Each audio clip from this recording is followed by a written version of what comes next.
విష్ణువు రాయిగా మారడానికి కారణం ఏంటో వింటే ఆశ్చర్యపోతారు.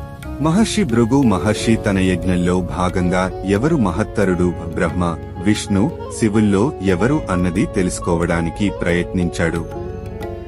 మొదట బ్రహ్మను, తర్వాత శివుని పరీక్షించాడు.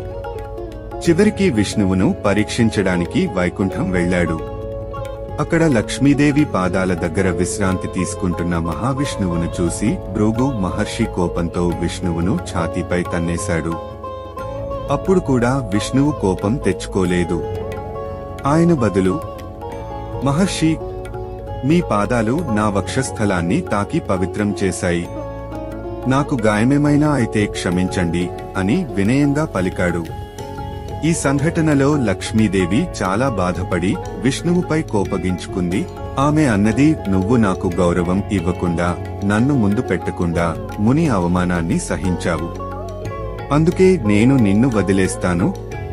భూమిపై అవతరించు, రాయిగా మారి యుగయుగాల పాటు ప్రజల భక్తిని స్వీకరించు అని శాపం ఇచ్చింది. ఈ శాపం వల్ల విష్ణువు భూలోకంలో వెంకటాద్రి, తిరుమలలో శిలారూపం, రాయిగా మారాడు. భక్తులు పిలిచే పేరు శ్రీ వెంకటేశ్వరుడు.